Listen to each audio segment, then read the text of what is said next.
Hi and welcome everybody. I have been promising a series on the gods and goddesses of Canaan. So first we're going to do a mini series on the goddesses and then we will do the gods.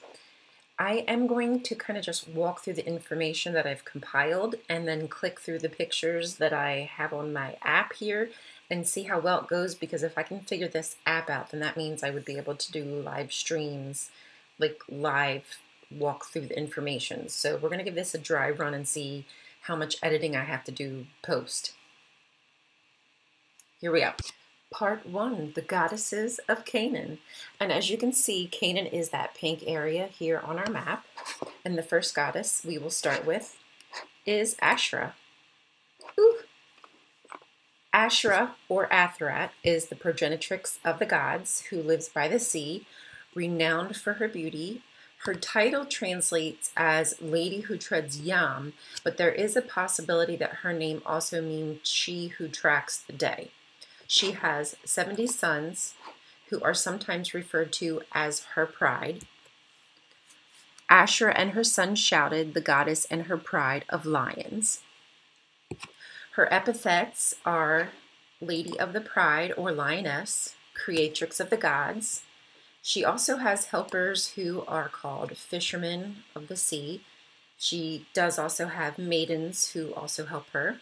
In the Canaanite Pantheon, Ashrae is wife to El, and in the Hebrew Bible, she is also wife to Yahweh. And this is Jeremiah 44, which you can go read for yourself.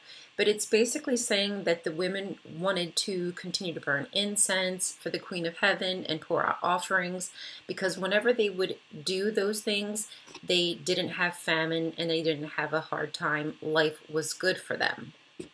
They would drink libations, weave clothes and baskets, and I do have pictures of some of the weavings here. They would bake cakes, sing, and dance. And in Proverbs, she is also known as Woman Wisdom. So she is also known as Woman Wisdom alongside of the Tree in Life. So she still does remain inside the Bible, but mostly in a pejorative sense, unless you read through in between the lines, and you can see that she still remains, but a bit more hidden, because Yahweh has now taken on all of her epithets, and he is the only creator. And in the Garden of Eden story, as the Tree of Life, she is subjugated and exiled from the very humans that she helped to create. And as a mother in the legend of the gracious gods, she is seen nursing the gods dusk and dawn. And in the Bible, her worship was fueled by kings like David and queens like Jezebel. But ultimately, the Yahwistic cult turned Ashrae into a pole and tried to erase her memory. Anat is the goddess of war and the hunt. She is also known for her help with animal fertility, and she is called the mistress of animals, which is possibly an aspect of her wild side, but it is also known that she would help increase the herd. Her bloodlust is apparent in epics like Aquat and the Baal cycle. The warrior goddess smites the enemies of her consort Baal. The warrior goddess smites the enemies of her consort Baal and defeats the mighty god of death in 7 different ways. You can see that she seized him, and then with a sword she split him, with a sieve she winnowed him, with fire she burnt him, with millstone she ground him, in a field she scattered him, his flesh indeed the birds ate, his limbs indeed the sparrows consumed. Flesh cried out to flesh. Damn, she tore his ass up. Her palace is somewhere in the heights of Saphon called Inbub, and that is also known as Rameh, which means merciful, and she appears in the gracious gods with Kotharat. Some of her epithets are widow of the peoples, the powerful, dame of the sky, the loveliest of the sisters of Baal, and virgin or maiden. And you can see in this relief here, she is suckling what looks to be 2 children, and she is winged and has 2 horns. It seems like the terms maiden and virgin are used to acknowledge her virility and hunting abilities, and fertility prowess. So not necessarily referring to her sexually, because Anat does have an androgynous nature in the way she dresses, and she has like a no shit taking attitude. Before going out to war, she puts on men's clothes over top of her robes and paints her eyes and cheeks with the purple from the murex snails that are 1,000 tracks away in the sea.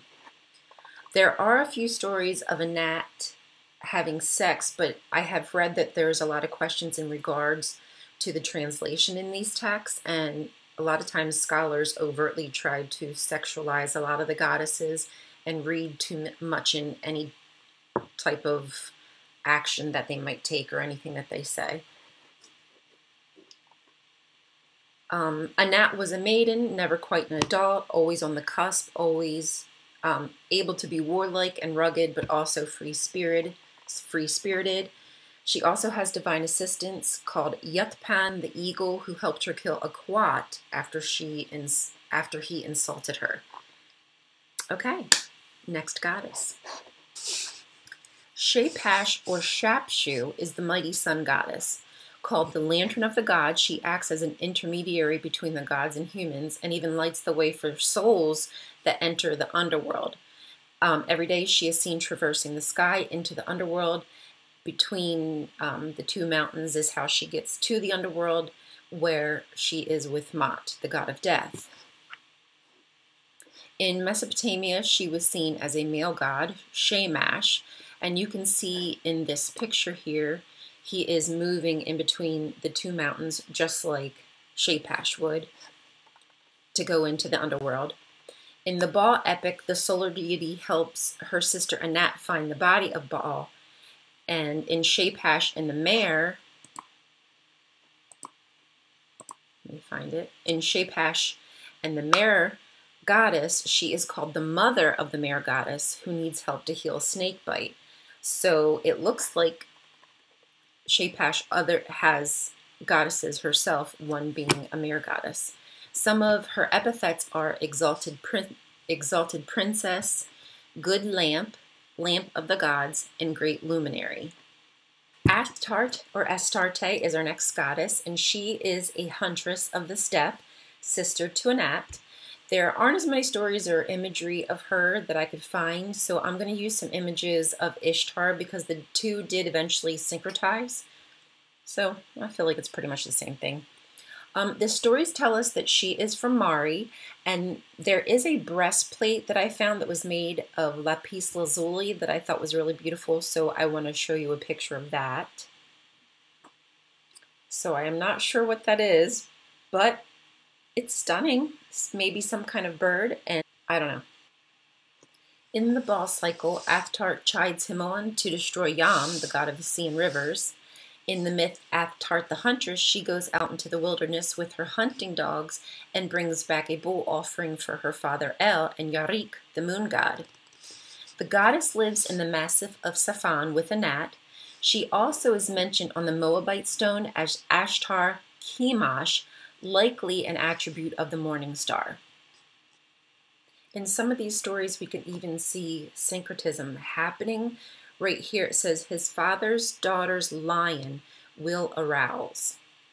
And because Venus is the day and evening star, there's also a female-male counterpart, which is why, again, his father's daughter's lion will arouse brings in the female and the male parts together. I know, it's a lot. Next is Nico Wa'ib, goddess of the moon and orchards. Her name translates to fruitful and bright. Known as the minor luminary, observation of the moon was essential for the lunar calendar and the lunar eclipses, so it helped keep track of time. The hymn that is on this tablet is over 3,000 years old, making it the oldest song to exist. Nikal is so beautiful that the moon god Yarik beseeches the king to help him gain Nikal's hand in marriage. And soon Nikal gives birth with the help of the Kotharat midwives, which leads us into our next group, the Kotharat. The Kotharat are a group of 7 goddesses described as swallow-like, daughters of brightness, which is lord of the crescent moon, Yarik. They are midwives to the gods, and they bring spells, incantations, medicines for the mother and baby for a healthy delivery. They also help with sexual prowess in the tale of Aquat, and also they are handmaids to the moon goddess Nico.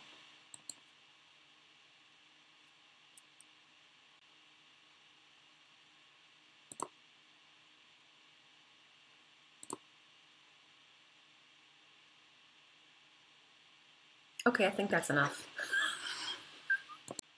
Now we're going to get into some of the miscellaneous gods. We don't have a lot of information about them, but I'll give you what we do have for now. So there are 6 daughters of Baal, known as the respectable brides.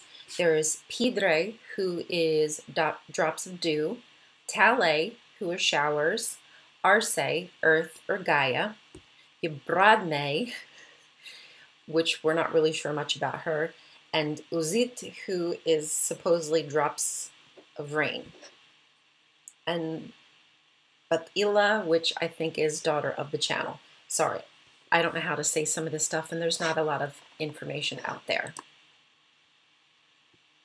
Then we have some other more random goddesses.